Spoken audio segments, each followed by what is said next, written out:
Welcome to episode 59 of Timm Talk, the podcast about the DC animated universe co-created by Bruce Timm. I am Chris Lord. I'm Cameron Dexter. And we are back to some double Superman this week. Some double dose of double Superman. Yeah, as you can tell from our lack of energy, these aren't great episodes. No, they're not. They're not great episodes. It has been a short window between recordings. We have both had long weeks. I did not silence my phone, so that just chirped off. Who is my it? Someone God, Chris. Oh, wait, it's Adam. I should respond to him. Why are you making this such an unprofessional podcast? Oh, it's all good. Sorry, it's just I was getting a little note of positivity here via text. I was like, oh. I don't care, Chris. We are in the middle of a recording session. What are we doing now? Is this a thing we do on a regular basis? I don't know. Okay, I'm as confused as ever. Before we get to our episodes, of course, we have things to discuss in terms of news. Not, I think, a grand lot. No, we didn't plan this one out very well, so Dear we're kind God, of we don't recording know. this almost on the back of the last episode. Now, okay, you pretty regularly watch these right before we do the recording, right? Yeah. You usually, okay. I usually will try and get it in like a day or so beforehand. Okay, so you're the responsible one. Sort of. I think we both fell asleep watching these this afternoon right before we recorded. Yeah. But it's fine, because we'll figure out something to talk about. Yeah. There's some lapses that I think we'll probably be able to fill in each other's holes. Yep, gonna keep that in. Okay, did you see the Deathstroke news? No. Okay, so Enlighten me. as you'd expect from the DCEU / not DCEU, Right, the non-cinematic universe. I think they refer to themselves as the DC Films. Sure. Who gives a shit? Anyways, so there is now rumblings, we'll call it, of a Deathstroke movie starring Joe Manganiello, who was originally supposed to be I'm down. Deathstroke in The Batman. Now, this is the interesting part.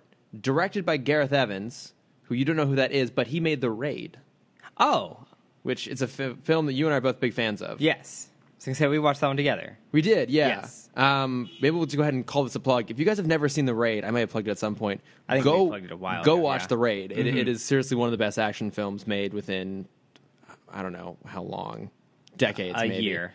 Yeah, within 1 year. Of this week, it was the best action Of the film. best action film. It's amazing. So, I mean, here's the thing. It's an obvious pairing of director and character. Mm-hmm. It is also maybe a good idea. I'm going to be honest. I don't give a shit. Well, it's that thing that I think I mentioned a few weeks ago where DC is just like throwing 1,000 fish hooks out and just seeing what gets a bite. Because now, how many movies have they entered in the rumor mill at this point? We have the Sirens, we have Nightwing, we have Harley and Joker, we have Deathstroke, we have... So I think there's what? And this is just in the Bat universe. Yeah, so what? The Batman, Wonder Woman 2, Flash, Cyborg, Green Lantern, Aquaman. Did I say Suicide Squad 2? Suicide Squad 2, Gotham City Sirens, Joker origin film, Shazam, Harley and Joker. Harley and Joker, that's right, of course, Mad Love, Nightwing, Batgirl, Deathstroke. Yeah, so... It's probably going to be a Killer Croc movie soon. Oh, we can only hope. Yeah. I want to... who was the one that died in the first 5 minutes of Suicide Squad? Slipknot? Yes. Slipknot, I want to Yeah. say? I want a Slipknot origin film. Mm-hmm. He didn't get his due, so when they come back around and bring him back in... I want him to have the exact same number of lines, too. Yeah, just... 2. What are you, some kind of Slipknot? Oh. I just... What's the worst they can do? Put bombs in the back of our necks? That'll never happen. Oh. I don't care. Like, They really just want the name to stay as relevant as possible at this point. DC is just like Marvel will put out one piece of news, and DC will just try and do whatever they can to stay afloat while that news is circulating. I mean, and this, we're just flogging a dead slow motion horse at this point. Mm-hmm. But I mean, how do they keep fucking this up? Because you're absolutely right. Like, Marvel is very strategic. They will put out very specific news press releases, usually like focused around an event. They'll time it to their films either around the same time when like the word is buzzing, or they'll wait kind of in between to keep momentum going. like DC finally has a film coming out again this year. It's been months since Wonder Woman. If they were trying to keep a lid on their shit, they would not be putting out news. They'd just be focused on, hey, we got a film coming out. Let's focus on that. Yeah.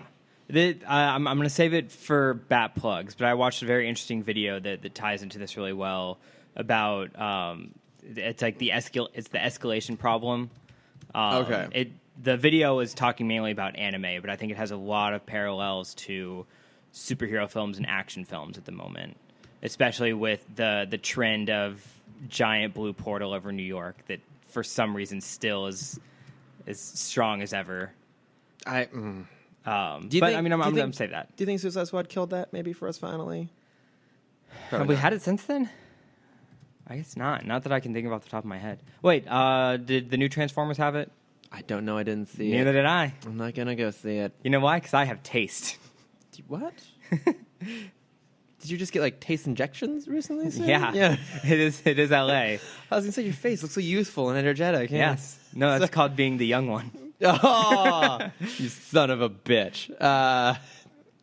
That's not fair. Mom listened to this podcast. Exactly. So now I feel bad. The other bit of news I had was that apparently, according to the director, Shazam is going to be slated for April 2019. I don't care. That one I actually am kind of interested in. And also we forgot Black Adam is getting his own movie. I think we talked about that, didn't we? Well, I mean, in the list that you just said. Oh, right, the long-ass list. And then, of course, yes, the Black Adam. The DC has apparently confirmed. Yeah. Oh, see, this just... No, whatever. I don't want to get into it. Do you have any non-DCEU news? That's the only news that I ever care about. For our very closely related... Not really. I don't know how to segue this. They announced a new character, or I guess they confirmed a new character in the new Fantastic Beasts films, which I kind of forgot is a franchise because it's been 2 years, a year and a half. Yeah, we could have had a segue there about Warner Brothers tanking their own franchises, couldn't we? Oh, I guess we could have. Yeah. But they confirmed that Nicholas Flamel will be an integral member of the next Fantastic Beasts movie, which is exciting. I like it. Yeah. I think that could be an interesting storyline. Did they say who the actor was? I think they did. I'm just not remembering it. I don't know. I read headline. Yeah. Every small piece of news that comes out about this movie would make me excited to see it if I hadn't already decided I don't want to because of Johnny Depp as Grindelwald. Done. There was a very interesting... there was a very interesting video essay that came out by the same people that did the Big Bang Theory misogyny video. Not misogyny. Yeah. That's our word. Misogyny. And he was talking about I didn't realize that channel is all about kind of confronting the gender stereotypes of movies. Oh. And so he does a great video about what's his Eddie Redmayne's character in Fantastic Beasts. Newt Scamander. Yes, thank you. And about how like the reason he wasn't really accepted as a male protagonist was because like he doesn't follow any of the stereotypical traits of your male protagonist. Like he's fair. Not on like he's on his own kind of redemption story. He's not in it for like love. He's not in it for glory. He's doing his thing because that's the thing he knows is right. Yeah. Like he doesn't have like the build of a typical hero, or like the clumsy. Like they're all of the stereotypes that you usually associate with big name heroes and protagonists. He doesn't follow any of those, and so they talk about he talks about how that kind of impacted the franchise and like why a lot of people feel so iffy about that movie is because they've never seen a character like that before. I mean, that's an interesting theory in such a big film. Yeah, I mean, like if you look at the indie scene, obviously that's a pretty typical character. And maybe that does apply to other people. For me, he was fine. I liked him. There's like 3/4 of a really nice movie buried in there. Yeah. But it's ruined by some really blatant sequel baiting and terrible decisions. Yeah, well, I think we said before, it's 3 movies. Yeah, that's true. Yeah, but I guess that is interesting. Maybe that did like dissuade some people because he was so different. But I certainly didn't feel that way. I liked him actually. Yeah, but I mean, I'm excited for the sequel. I'll I'll watch End it. up seeing it. Yeah, it's more Harry Potter. God, I know. I've been hearing some of the like weird stuff that J.K. Rowling's been adding into Pottermore, and it's just I'm ready for a new movie and not just. Is she Lucasing? Not as bad. There was one story that came out that I'm still not sure if it's real or not because it doesn't. It sounds like horrible fan fiction. Which story? J.K. Rowling wrote on Pottermore that the Chamber of Secrets doesn't make sense because wizards don't use bathrooms. She basically alluded to wizards just shit themselves and like turn the poop invisible or like transport it somewhere. That can't be. That can't be. That can't be true. That has to be just horrible fan fiction. There are so many bathrooms that feature in Harry Potter in various stages. Yeah. Yeah. No, I can't. I refuse to believe that. That one doesn't sound quite right. No. I mean, it's an amusing notion. They just like apparate their shit away. Yeah. I mean, just like, I'm just imagining the bathrooms are just for freshmen that don't know how to apparate their shit. Well, hang on. Let's stop and think about this. Do we ever have scenes with adults in a bathroom? It's always the kids at the school. And even like the entrance to Ministry is a Muggle bathroom. I was going to say the oldest person we see in the bathroom or hear about in the bathroom would be Cedric in the prefect bathroom, but he's not 7. Or but no, that's would be for a bath.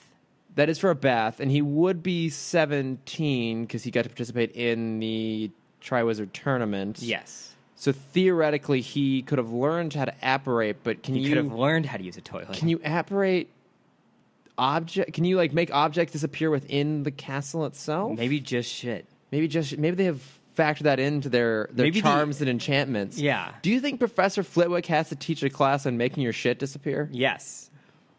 It's just for the remedial students. What? Oh my God! What was that like when Neville had to go through it? It would just like transport into his bed.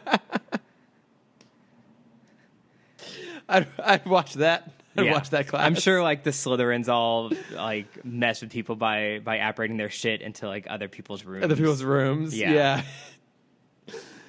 In the locker, like in the Quidditch locker rooms. Do you think that year 7 when Harry, Ron, and Hermione were on their long trek around like Europe, that the Slytherins were just apparating their shit over the Gryffindor beds? Oh, all the time. Yeah, and we just never heard about it because they never were in there. Right.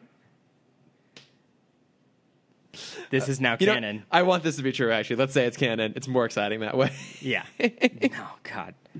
I think that's all the news I have. Okay, well then, speaking of shit, are we gonna start talking about Star Wars? No, that's not fair. What, Star Wars? What? Superman? Nope, I don't want to talk about Star Wars. You have Star Wars news? No, too? I don't. I'm just incredibly tired. Okay, I mean, that's not fair. I don't. My nerdy roulette just chose the wrong one. It stopped on the wrong dial. Yeah. Okay, so this is our first team up in Superman. Yes. Villain team up. Did you find this was a better episode than the first Livewire episode? Or let me rephrase that. Did you like what they did with Livewire more in this episode than they did last time?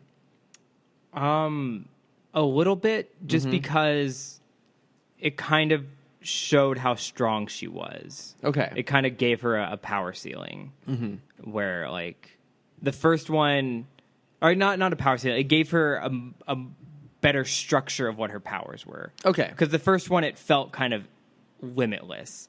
Like she just always had this power. Yeah. Like an unlimited amount of power. She could do whatever she wanted with it. And this one, you kind of got to see that it is very similar to Parasite's power. Like she has to constantly be recharging. Yeah. It's an interesting pairing, the two of them. Did you like the pairing? It was fun. I mean, I think they were too similar. Yeah, it did kind of feel that way. Especially, I mean, even the animation for the two of them. Because there was the moment, it was after they escaped the island, or the prison island, it's when Livewire is charging, and Parasite, like, absorbs the two guards. Okay, yeah. The animation for him absorbing the powers is also kind of like this electric energy kind of thing. And for a second, I'm like, oh, she siphoned off some of his power for him. He shocked them, not thinking that he absorbed them. Absorbed it, yeah. Do you think that the animators just had a shitload of like electric, like animation lying around? Like, we'll just combine these two together. As someone that has attempted like VFX like that, 2D VFX specifically, I can tell you how fucking difficult it looks like it would animate. be. Yeah, it looks like it'd be really tough. So yeah, it wouldn't surprise me at all if there's like they just had a bunch of like electric B-roll and we're just gonna use it. Yeah, yeah. It did feel weird. What I did, okay, I guess the weirdest thing I liked about it, I thought it was interesting the power dynamic between the two of them. Right, that Livewire is very much in charge, and Parasite's just kind of going along with it because he's never been portrayed as being particularly smart. Right, he's always been a very reactionary character and sort of single-minded in his just pursuit. He's just hungry to absorb. He's just hungry. And what I thought was weird in this was how they characterized that a little bit. It especially, so for me, this episode felt very uncomfortable. Okay, yeah. Just because we watched this right after the hashtag Me Too movement. Oh, yeah. All about like consent and that kind of stuff. And this whole episode is just like it felt a sexual innuendo on him wanting to have sex with her. Felt a little rapey. Very much so. Yeah, and it definitely felt that way. I think part of it too is because it's hard to tell like where the hunger element there plays, right? Because so I think what threw me off is that Livewire kind of makes like a suggestive sort of comment, which I think we can attribute to her just trying to manipulate Parasite, right? Yes. She kind of like, she's a little bit flirty. She does this with everyone, because even as she's walking through walking out of the jail. Yeah, because all the guys are there. So they've introduced the idea that like men are kind of falling over themselves to get to her. Mm-hmm. So then you kind of have that in mind when you look at the way Parasite keeps going after her. And so even if it's just purely a power absorption thing, that he sees another being that has power like Superman, he wants to absorb it, it still feels really rapey. Yeah, absolutely. Like I feel like they did something similar on a very like softer level with Poison Ivy. Yeah, where it's like every guy wants Poison Ivy. Yeah, but they never go this far with that. Like they took this to such a almost uncomfortable level for a kids show. A little bit on how lustful men were after Livewire. Yeah, I agree with you. It made me feel kind of uncomfortable because also like I didn't know how we're supposed to feel about Rudy either, because you can see where he's a pawn in this, but he has his own kind of scheme in play, and Livewire is not, I want to say bullying him necessarily, but she's pushing him around. I see it as a henchman dynamic. She sees him as a henchman. Okay, yeah, I think that's partner. fair. And it almost seemed like at times they were trying to make us feel kind of bad for him, that he got roped into this not of his own accord. But then there's that whole of him being like, I'll grab you sort of thing going on. That whole dynamic just made me feel, really uncomfortable all the way through. Yeah. So I had one question that was kind of answered later in the episode.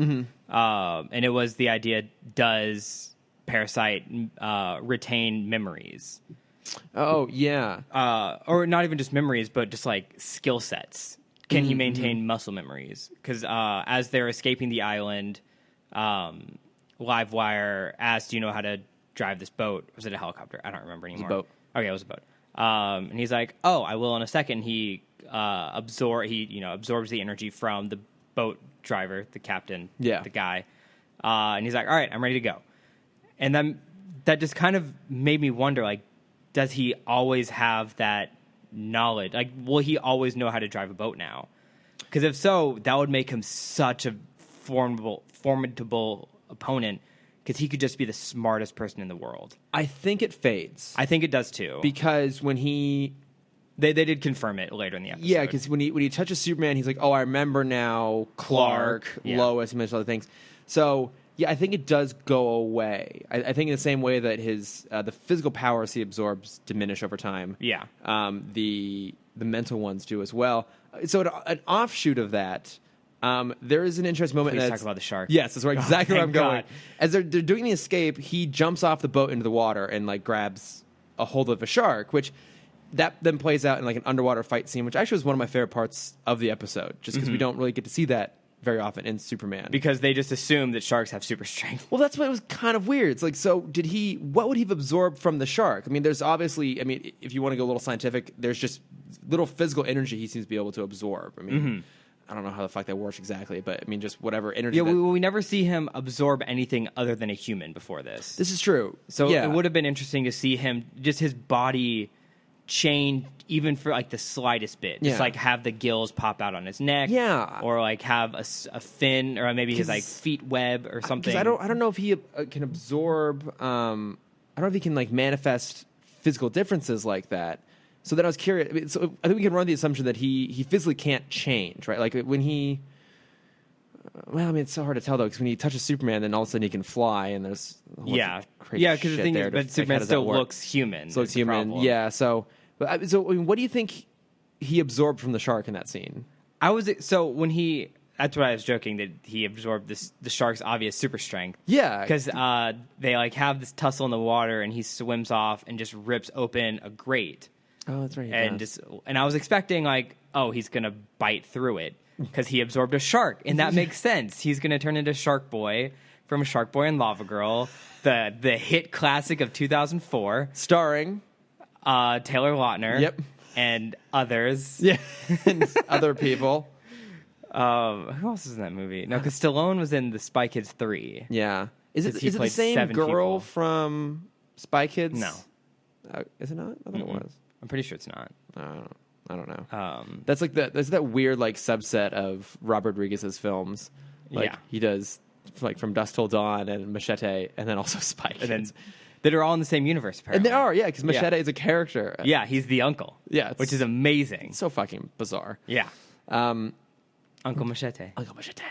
Yeah, I didn't get the whole shark thing. Isn't is he holding his breath that entire time he's underwater? Right. Does he have gills now? I don't know. I don't know either. Could he still be above water after? Would he have to stay underwater until that power faded? That's a good question. Yeah, I don't know. If you work for DC and you'd like to answer these questions for us, please email us.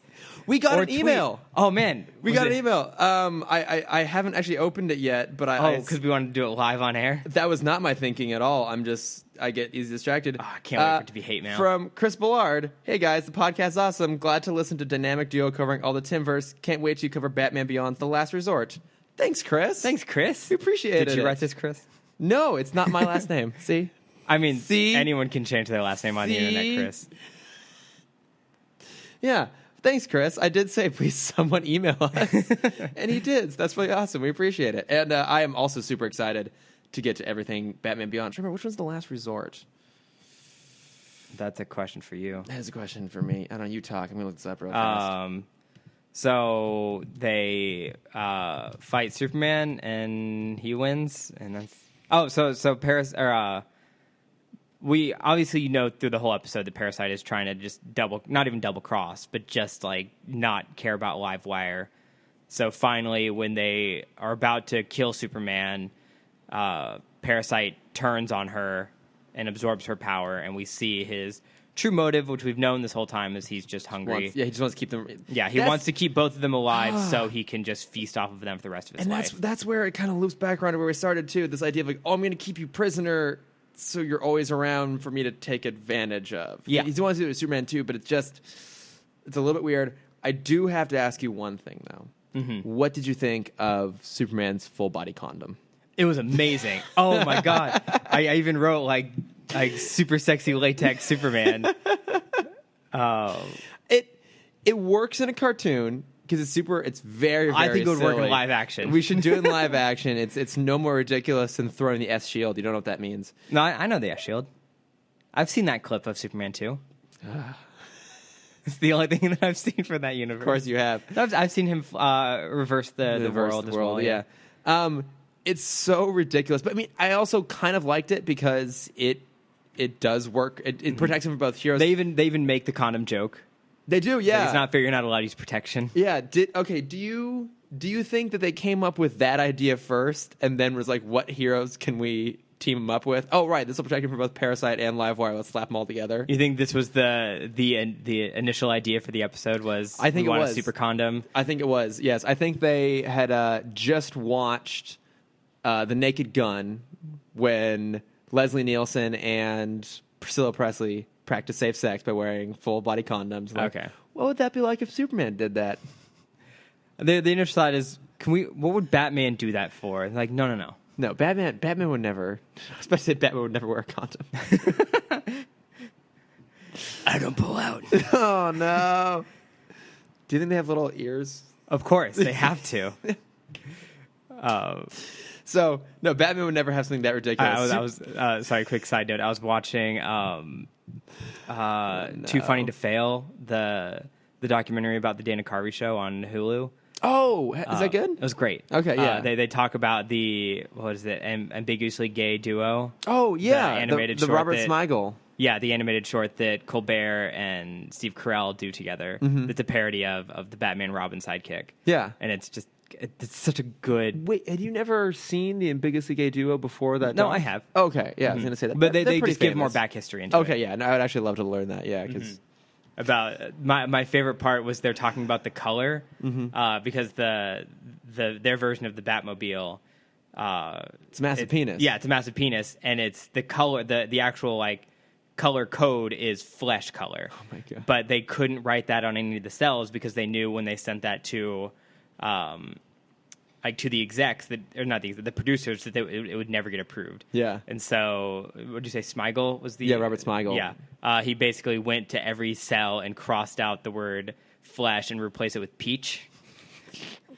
So they could keep it because the producers wanted to change it to purple. Yeah. But that ruins the joke. That completely ruins Yeah. the joke. It's like, we're making it a peach color. Oh my God, I've forgotten about the ambiguously gay duo. Yeah. It's so fantastic. Yeah, it's a great documentary because it's Dana Carvey, Steve Carell, and Steve Colbert are the main three that they interview, and then randomly they'll have Bill Hader. She's like, "Yeah, I fucking loved it, man." And that's the only thing he says the entire time. They'll like talk about a sketch. And they'll just cut to Bill. He's like, "That was the funniest fucking thing in the world." It's worth it just for that. Like, Yeah. It's worth going just to get like the one clip of Bill Hader every time. I feel like I see him in more documentaries than anything else. I feel like that's his like favorite thing to do, Yeah. which is talk about things that he loves. He seems like the kind of guy who would be totally down. Like, yeah, I'll sit down for an hour and a half, 2 hours, and just talk about something. Yeah. that I'm super passionate about. You know, make some BB-8 whistles too. Yeah, he was great. Yeah, I'm trying to think if there's anything else in there. Oh, I did think it was clever how Superman defeated Rudy. Activating the sprinklers. Yeah, by like attacking him with a broom, and then he sent a spark off. Yeah, it's lit on fire, and he just holds it up, and the sprinklers. That's actually pretty clever. Yeah. Did you feel any remorse when he lost his memories?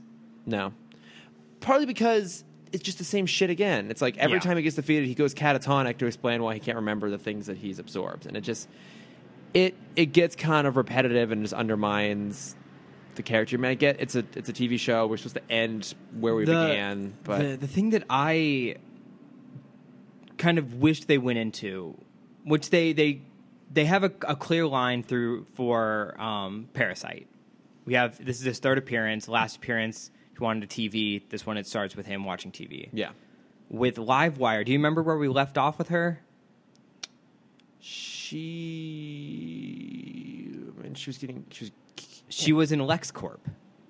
Oh. Yeah, she was being used by Luthor for something. We assumed that he was healing her. What? Wait, was she in LexCorp? No. Sorry, she was in the hospital, but Lex was paying for it. Yes, that's right. And I wanted that line to continue. Yeah, that's a good point. Actually, because here she's just she's in a cell that's been designed to limit exposure to electricity. With the worst fucking janitor in the world. I hope he loses his job. Of course he lost his job. He's a fucking idiot. That's a good point. It would have been interesting to see them do something with it, because it would have been cool to see them put that character in a situation where you did feel a little bit more sympathetic for her. Because as we talked about in her first episode, you don't really. She's just kind of a jerk. And she continues to be so. I mean, what I like about her is she's entertaining. Like, especially Girls Night Out, she's great in that episode. But then maybe it helps too that the rest of the episode is fantastic. But it would have been cool to see her put in a situation where you actually kind of felt for her a little bit. Yeah. I just don't know if I really had that right here. No. I still don't think they understand the characters yet. No. Well, I mean, they can understand the characters. They don't know how to write a Superman episode yet. No. And I have a lot to say about that in the next episode. Oh, yeah, we do. Well, let's go ahead and mosey on to that. But first, we're going to take a quick stop off at our sponsor this week. Quick sponsorship break. It is the Guilty Pleasure podcast. Hey, we with know our good those friends girls. Jackie and Amanda. Yeah, I actually went and teched one of their sessions recently, and it was super fun. I hadn't seen them in such a long time, and they're both such sweethearts. know. And I actually got to. I'm sorry, I had not listened to your podcast before. I'm saying this as if you're listening to ours. Right, I had not listened to theirs. Because obviously they listen to this. I had not listened to it before. But, This is their guilty pleasure. It's our podcast. Yeah. But I obviously got to listen to it as I was teching, and like I was doing my best to like disappear into the wall, and I was having to like stop myself from laughing a lot because they're both really, really funny. Yeah. Highly recommend you go check it out. Basically, they interview people every week about what their guilty pleasure is, and they just talk about it. It's very free form. It's really fun. So do go listen to that, and here's a little taste of what it's like. Hi, I'm Amanda Salvatore. And I'm Jackie Ray Bell, and we're the two hosts of The Guilty Pleasure Podcast, the show where we celebrate and elaborate on our odd and embarrassing interests. Hey Amanda, what's your guilty pleasure? I like dipping donuts in soup. Oh really?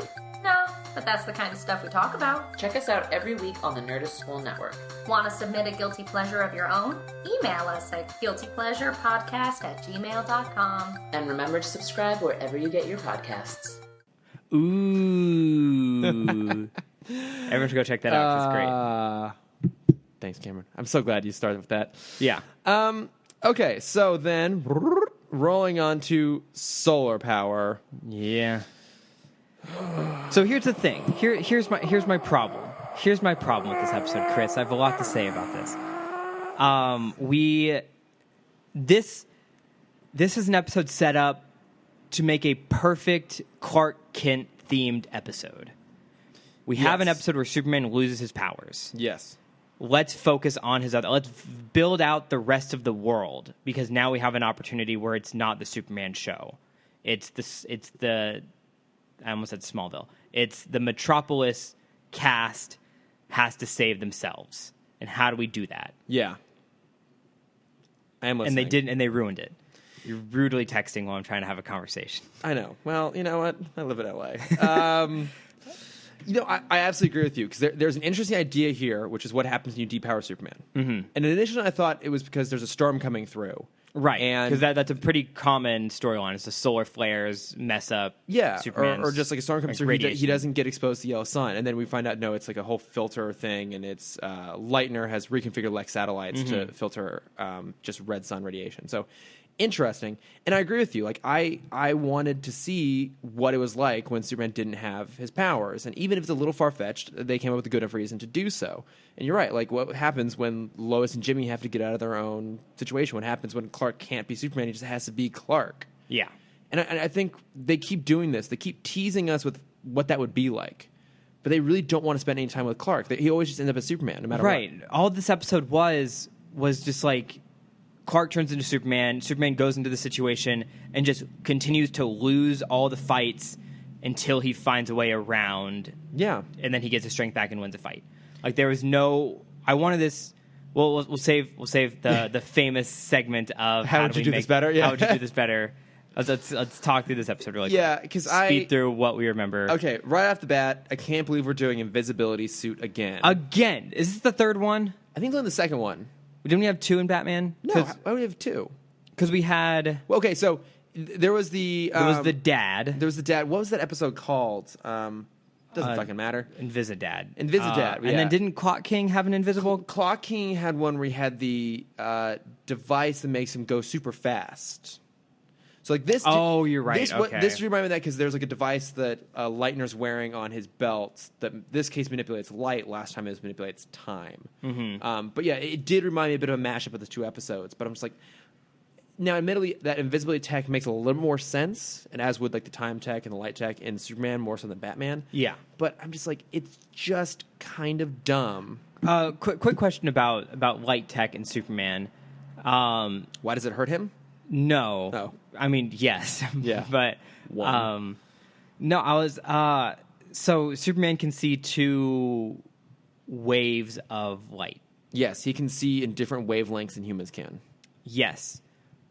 Would he be able to see invisible things with X-ray? Because it's a different wavelength. Yeah, I think so. I guess he didn't have his powers, so I retract that. And no, I think you'd be right. Now, and also, there's not. The funny thing is, we start out with the whole invisibility thing. We actually move away from that pretty quickly. Yeah, because then he just has a super suit. Does he?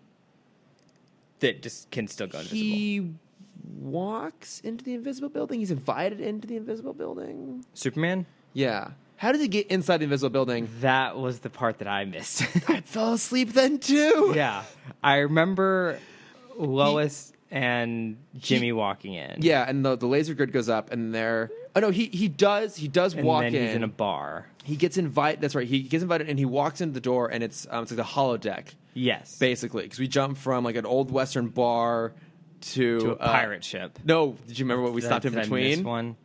I'll give you one hint. Cromwell. Witches? What? Trains.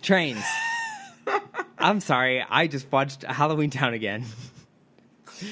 Oh, right. That's actually in Halloween Town. Yeah, The Cromwell family. Stromwell, who we always refer to as Cromwell. I think it's Never Too Late, I want to say, is the episode. Yeah, when it literally, I mean, I think this was a deliberate recreation of that environment. Like, it looked just like that. I mean, it wasn't a red sky, but that same Gotham City, like, depot. Yeah. Same train coming, same cutaway to the train tracks. Superman leaps out of the way. He doesn't get his leg torn off in an absurdly violent manner for a children's cartoon. No, it's fine. That guy's a priest now. He's doing great. That's true. He's doing just fine for himself. But yeah, that's right. He does get invited in there, and then he grabs Lytener's light sword when they're on the pirate ship and cuts his way out. Mm-hmm. And he finds the generator for this thing and destroys it. I mean, I think that was blind luck. Lytener has the light gun. Yeah. That he's been shooting at Superman. And Superman reflects it. And it just kind of he reflects it, and it hits, I guess, the generator, and it blows everything up. blows the whole thing up. Yeah, The funny thing is, as I get to the end of the episode, I actually realized I had seen this when it aired, because I remember the invisible building sort of thing. I did love how Lois and Jimmy find it, though, with the bird. Oh, yeah, the bird was just, standing on nothing. No, it's like, oh, it's a bird. No, it's like, oh, no, it's like, look at that thing up in the sky. It's a bird. The riff on the classic Superman thing. It's kind of fun. Did you also feel like when Superman walked in to the saloon, was the first word to pop into your head also Westworld? I was like 3% conscious when he walked in. That's a good point. I remember him getting beat up by the hologram. He gets beat up by he gets hit by a lot of holograms in this thing. I want to ask. Yes. How different is Lytener from Mirror Master? Because I feel like this could have been just as well done as a Mirror Master episode. I don't know. Although Mirror Master is obviously a Flash villain. A Flash villain. And also, so Lytener was created in Luminous. His I'm not calling him that. I'm not going to call him nom de villain. I don't know what we want to call it. Was created for this. And I don't think it's ever made it into the mainstream comics based on the cursory research I did on this today. Okay. I think he's similar to. So I think Mirror Master, shoots light. What do Mirror Master's guns fire? Trevor, where are you? We need you. Well, I know he can sometimes. He has like a different dimension that he goes to. He can go into the mirror dimension, so he can travel between mirrors. Mm-hmm. Which one of the anime I'm watching right now is playing off that joke, and it's very frustrating. Is it? Yeah, because it's not a good storyline. Oh, that's too bad. I mean, it's that classic idea of like, is there another dimension inside the mirror, and Mirror Master can tap into that. Yeah, I forget what his projectiles are though. I think they might be light. I'm not sure. So I think there's also Dr. Light too. Yes. I mean, this does feel like a weird amalgam of a whole bunch of different villains. Mm-hmm. Talking about rapey villains, Dr. Light. Oh, yeah. Identity Crisis. That's a weird one. Thing, wasn't it? Yeah. Yeah. The only thing I like about Lytener is just that he's voiced by Robert Hayes. That's literally it. Yeah. I think they did him better this episode than the last episode. I'd agree. Because they made him just a generic bad guy. Yeah. Yeah. It's like, I have no motive. I just want to be bad. Yeah, and he did acknowledge that his motivation has moved beyond Lois, that she's just a pawn to bring in Superman. And then, of course, we all know that Luthor's actually behind it because it's his satellites, and he's bankrolling this whole experiment. Yeah. But I mean, we might as well get to it. How would you do this differently in our famous segment? Yes, very famous. That we had to create just for Superman. Yeah, unfortunately. So I said I want to give Superman something to do without powers besides fighting. Yeah. I mean, he is an investigative reporter, and we never seen that. Never see that. Yeah. We're halfway, maybe more than halfway through season 2. Yeah. Of 3 seasons of Superman. Okay, I agree with you. So what would you have him do that didn't require him to just fight? I wouldn't want Jimmy to be with Lois in this episode. Okay. Because he rarely is. I was very kind of surprised that this was the episode where Lois was like, yeah, I want someone to come with me. In this show, they're not, like, in almost every iteration, they're together all the time. Mm-hmm. I would have loved for this to be a Clark-Jimmy episode and see that friendship. Okay, yeah. And be like, Lois went to this place first. Clark was like, oh, we should go. Like, I have a source that says that we need to go to this place to check something out. Jimmy, you come with me. They have to figure out. I would still love the hologram room. I think that's a awesome prop that you can keep. And I would love for them to figure out other ways to get around the stuff. So they even the same rooms. Like, you can start with the saloon, go to the trains, end on a pirate ship. Yeah. End the same way, have him kind of cut through the wall. Clark can even, like, fall off the pirate ship, and then Superman comes. You can still have the transition when you need it. Yeah, sure. But I want the bulk of this episode to be a Clark episode.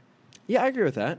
I think I would have liked to see, like, along those lines, maybe just because one of the problems is that the Lytener's whole motivation here is to get revenge on Superman. Something we get all the time. Literally, the other episode we're talking about this week.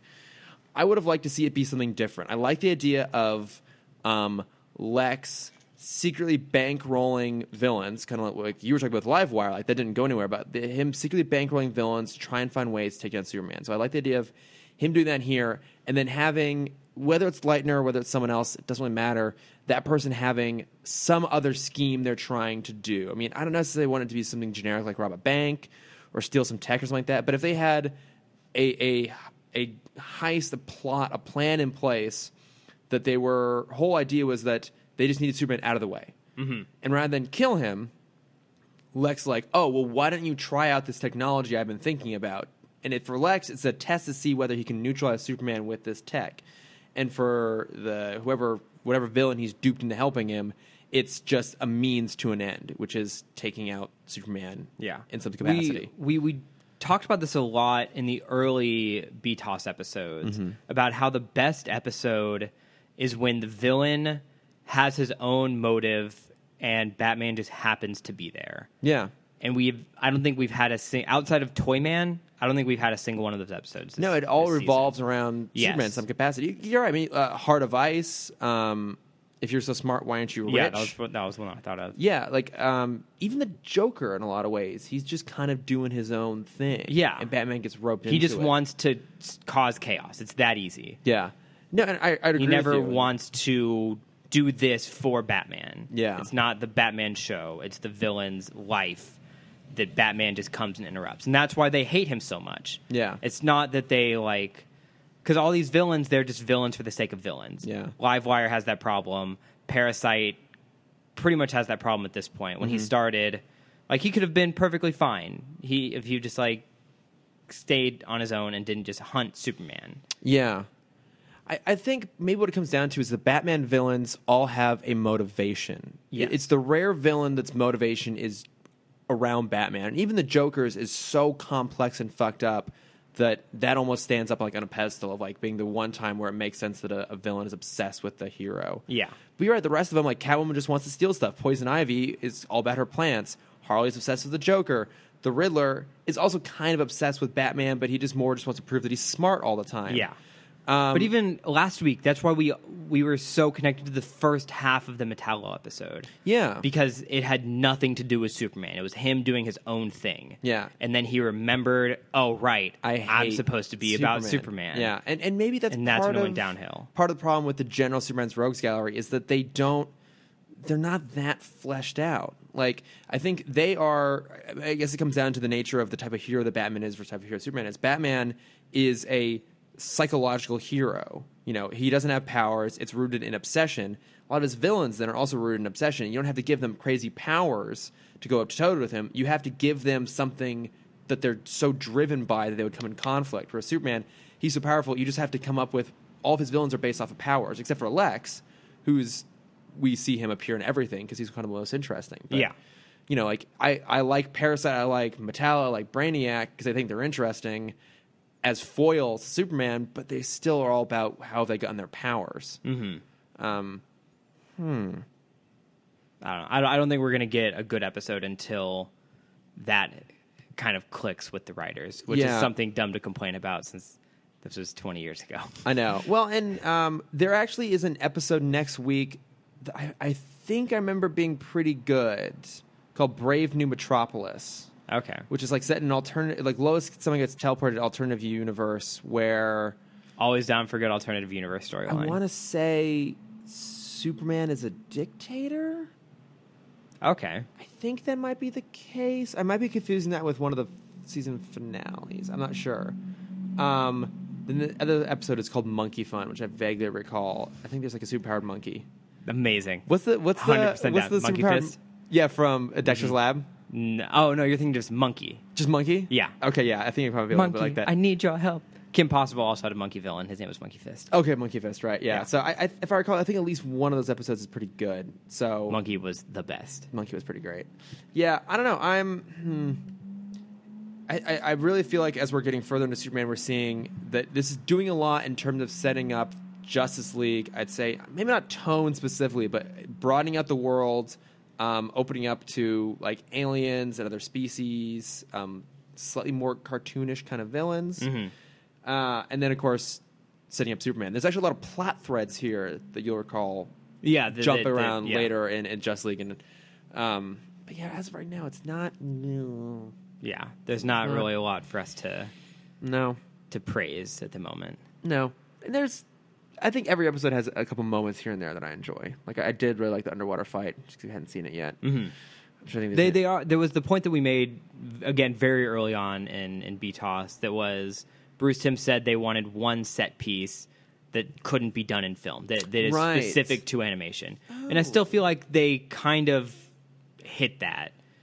Last week, fighting with lava, you're not going to dunk a head in CGI lava in this lava. Yeah, I did have a question of what this is a question I could have just Googled, but I didn't.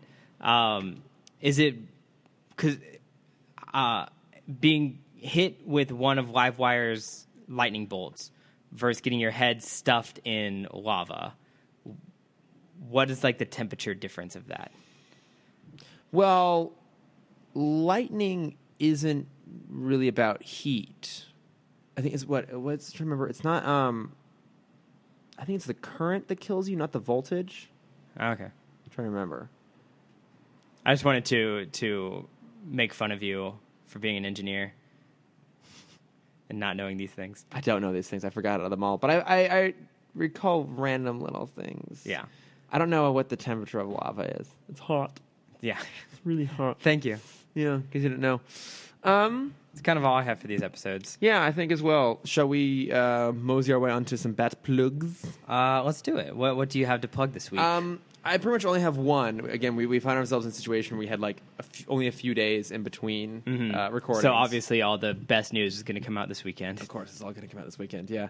But I did get a chance to listen to a podcast I had not listened to before. So last week I was talking about the Watchtower database, they do the comics. I am going to read them. I just haven't had a chance to read. But they also just unveiled a podcast, and they tagged us on their Twitter feed, so I found it. Oh, that's awesome. It's called 12th Level Intellect. So it's guys from my Watchtower database. Try that again. It's the 12th Level Intellects podcast by Watchtower Database, and it's James Strecker and Ted Kendrick. Cool. And it's very similar to what we do here. So they talk a lot about the DCAU. They talk about just general topics in kind of comic books. They know more about comics than we do. Nah, it's impossible. Like they actually have a segment specifically where they talk about like a comic they read that week they really enjoyed, and like they're up on what's happening in comics right now. So in terms of like I think it's Doomsday Clock and Metal, like they're actually reading that stuff and know what they're talking about. The Batmans that have superpowers. Exactly. Yeah, we know nothing of these things, so it was cool. I've heard someone talk about that. That's true. Trevor knows about it. Trevor knows a shitload about it. So no, it's a great podcast. It's up on SoundCloud. I'll throw links in there to it. Nice. But yeah, it's well worth a listen. Worth a listen. It's worth a listen, guys. Nice. So Cameron, You're really filling out that nerdy stereotype. What do you have to talk about today? You're not. Stop, please. For the love of God, stop. I can take like a sentence of that before I just want to crawl across the table and punch you in the face. So I briefly teased it at the beginning of the episode, but there was a very fascinating video. I don't know if you'll find it as interesting because it mainly talks about anime. But the video is called "How to Fix the Shonen Anime's Biggest Problem." How to fix Shonen Anime's biggest problem. Shonen anime is basically just like the popular anime. It's stuff that comes out through Shonen Jump. Blah blah blah blah. Not important. Shonen. The problem they have is the escalation problem, and it very much relates to action and superhero films. Where have you ever watched Dragon Ball Z? No. Good. In the show, they have this problem where after it makes sense for what they're trying to do. When you finish a story arc and you're starting the next one, the easiest way to show development is make the character stronger and also making the villain so much stronger so the character has to continue getting stronger. Okay. All right. Yeah, that makes sense. Constant power escalation thing. Mm-hmm. And how with Shonen, since there's such a short amount of time in between issues, because most of these just continue running straight until they're canceled. Okay. Like there's very little break period with these comics and anime, or manga and anime. Where am I? So since that's the easiest way to show it, that's how they do it. So a lot of these stories, it's just to continue up and up and up with power, with no real goal at the end. That's the problem. Is after so many issues, like if you don't have a set goal at the beginning, the two most popular being Naruto and One Piece, they set the goal in the first episode. Naruto wants to be Hokage. Luffy from One Piece, he wants to find the treasure of One Piece. It's about pirates. If you don't know One Piece, it's a great show. It's the one that I spent like the 2 months watching all 700 episodes. Yeah, you've mentioned it. Okay. It ticked some vague memory in the back of my brain. What few words are filtering through right now? Yeah. There was a line in this that I thought was a great way to put it. And it says, without a set goal, the plot becomes reactive instead of proactive. Okay, yeah. And I feel like that is the thing that is making making the action film genre so bland right now. Is there's no goal. And so, since there is no like specific goal, everyone just goes straight to city destruction. Yeah. City/world destruction. And it's just an escalation of how characters can get past that. Yeah. Like the best action films we've had this year, John Wick 2, Atomic Blonde, Baby Driver. Baby Driver counts, yeah. I would put in there. Those were such small,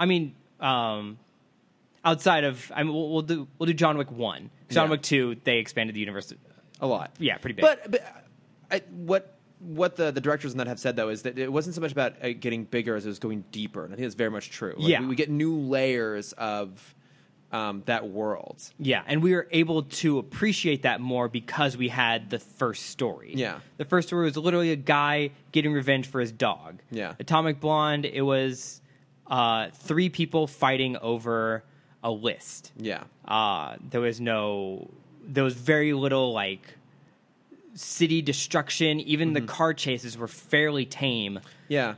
There were, like, 3 cars that got destroyed, and nothing blew up. Yeah, exactly. Even Baby Driver, like the biggest action piece was when they're running away And the only time it's like dangerous is when they're in the mall parking lot, and John Hamm has the two the big shootouts going on. Yeah. Well, and I'd agree with that. And I think it's interesting about all those two is that I would think that I'm not going to say big in terms of scale, but like the sort of like show-stopping set pieces are not the finales of all those movies, right? Like I would say that the shootout in the catacombs of John Wick 2 is like a bigger sequence, like a bigger, crazier sequence than like the finale. I'd say that the apartment fight in Atomic Blonde when she like jumps out the window, the big, and I would say that the foot chase actually in Baby Driver is kind of like the big showstopper. Yeah, absolutely. Yeah, or like Blade Runner, even Blade Runner 2049. Like without going into detail, like I'd say that when he meets up with Harrison Ford, and we've seen it in the trailers too, like they attack like the garage and stuff. That's like a bigger set piece in the finale. Yeah, and then compare that to Suicide Squad, where the big set piece was. Honestly, I don't even think that was the best set piece. No, was the finale with the portal and all that bullshit. No, I think the best set piece in that was when they're in the office building having that fight. Yeah, I'd agree, and I think that maybe that's just because that was the piece that was like slammed into my brain because of the stupid San Diego Comic-Con like 3D experience. Oh, that's right. You said to watch it. I watched that scene again, like 8 fucking times, again and again and again. Yeah, no, but I mean, I'd agree with that. It's like when you have characters that are so powerful, the only thing that they can do really is save the world, and so when you get that big, you actually lose stakes in a lot of ways. Yeah. You disconnect yourself from what's actually important. Because then it's not about the person anymore. And that's the problem with why Batman kills in this universe. It's not that he's going out to kill people. It's that he is on such a different level than any other Batman. They're like he's fighting, in his eyes, a god, that having a few humans die in the process means nothing to him. Yeah. Because his goals are so much greater than that. Same thing with Superman. He's fighting a god, basically, when he's fighting Zod. Yeah. All he wants to do is save the world from Zod. So he doesn't care about anyone else in those office buildings that he's destroying. It's just it misses. Yeah, no, I agree with all that. Like I think your finale should be grounded in something really, really deeply emotional, not just like broad world stakes. Like I think even Wonder Woman fell victim to that too, because I've always maintained I love that movie up to the third act, and I think your big set piece should have been the No Man's Land sequence, and then the end it should have gone small again. Yeah. And like some movies are doing that. Like I'm just trying to think of one off the top of my head. I like the most recent Mission Impossible, like Rogue Nation. Like that big set piece would have been like you saw that, right? Mm-hmm. Yeah, like when they do the underwater like data rescue thing, and then the car chase leads to a motorcycle chase. Like that's huge, and then the finale is actually kind of a much smaller scale in a lot of ways. Yeah, and I like that. Yeah, it's nice, especially with these. I think we've been in the world of franchise for the past 20 years, and it's not going to end anytime soon. A long time now. But with that, there was the way that they said it, and obviously, again, this relates a lot more to television and anime. But they talk about establishing a power ceiling as early as possible, or not even as early as possible. Just establishing a power ceiling before the finale. Okay. The series that does it best, in my opinion, right now, because I don't watch anything other than shonen, because I'm a bad nerd. Is the show My Hero Academia, which I've probably talked about a handful of times on this. Yes, you have. You meet the strongest person in that world in the first episode. The first 5 minutes of the episode, you meet the strongest person. No one will be stronger than that person. Yeah. You know that because he's getting weaker as the series goes forward. Okay. And everyone else is catching up to him. So like that is such an interesting power dynamic. And it's not like he's here, we're going to find a villain that's here. I raised my hand for the audio listeners. I'm just like nodding along, like of course, yeah. No one else can see what I can see. Can you see what? And so that's very important because now you know where you're going to end up. Yeah, you're going to end with the main character who started with nothing is going to become the other character by the end of the series. Yeah. Whenever that is, you can fill that with 1,000 episodes, but you know exactly where he's going to end up. Even One Piece with its 700 episodes, they didn't get to the power ceiling. I know you're just I'm so bored with so this. Zoned out. Yeah.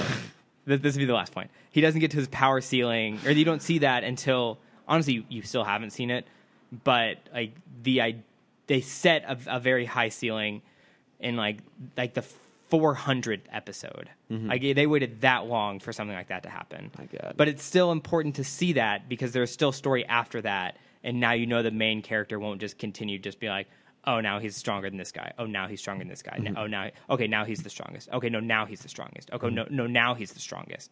So it's like that. I'm done. It's you should watch that video because it brings up. I feel like I don't have to. It was all explained to me so vividly. Yes. What I'm saying is, everyone go watch some fucking anime. In a nutshell. Yes. Did you have anything else? No, that'll do it. Yeah, I feel like you did, and you're just. No, I didn't. I mean, I said I watched the Dana Carvey documentary. Oh, that's right. Yeah, good. you always have a few things. Let me go back through. I normally take notes on what the bat plugs are, so I don't have to go back and find them. I didn't this time. That was a mistake on my part. That's fine. Just use the link. Oh, shit snacks. Okay, I'll find them eventually, and we'll put them in there. I think that does it, though. Yeah, they were good. Yeah, I really just wanted to stretch it out to an hour. That was the whole point. I know. Of that talk. We did it. We just turned over the clock right there. But yes, we will be back next week with 2 more Superman episodes. We are getting dangerously close to World's Finest. To a good Superman episode. Yeah, we have 2 more. So we're, I guess in 3 episodes, we will hit that. And so we'll be recording that soon. If you want to reach out to us as Chris Belen, I hope I pronounced your name right there, my friend. Berlanti. Ballard. My apologies. Who's Chris Berlanti? Well, there's Greg. Go. It's not important. We're gonna close the episode out. Well, Berlanti is the producer of all the Arrowverse stuff. Oh, that's right. Yeah, it's Greg Berlanti. You're right. Greg Berlanti, right? Mm-hmm. Is there a Chris Berlanti? Probably. There's too many Chris's. Probably somewhere in the universe. Yes. Did you ever see last little thing? Did you ever see the College Humor short of "There's Too Many Michaels"? No. It's great. Is it great? It's great. There are too many Michaels. Yeah, they make the joke that like there are so many Michaels out there. There are 2 famous Michael Jordans. Oh, Michael B. Jordan. Yeah. Yeah, you need that B in there, yeah. Mm-hmm. I'm a Michael, technically. Are you? My own name. Oh, that doesn't count.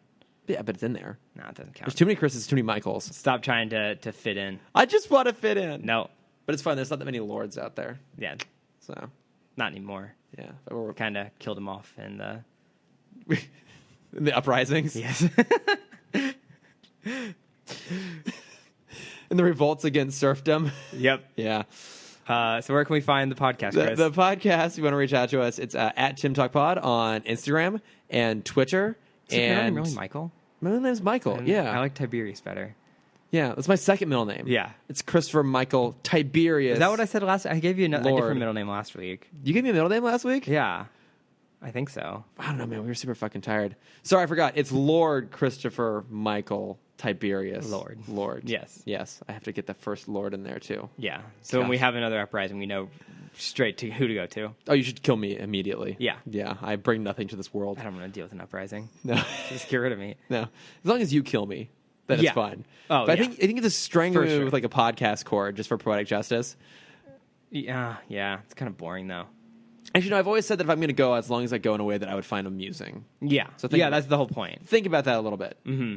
I would have to, in my death, find it funny. Mm-hmm. Contemplate that for a bit. Oh, I already know. And if you I'll guys save have it, but I know. suggestions on how Cameron should kill me and find it amusing, you can reach out to us on the podcast as previously mentioned. I am at Lordifer on Twitter and Instagram. And Cameron, where can they find you? If you don't want Chris to know the plan, you can find me at Cameron Dexter _adventure. Or if you want to see my art that I'll post someday again, you can follow Cameron.Dexter. Yeah. No, yeah, why would they? Don't tell me the plan. Yeah, that was silly on my part. Message me. Yeah, message Cameron. Tell him how to kill me. Mm-hmm. But thank you for listening, guys. Yeah, thanks for dealing with that. One of these days we'll do this when we're not exhausted. Nope. No, it's part of the charm now at this point. Bye, guys. Bye. The Nerdist School Network. For class and show information, visit nerdistschool.com.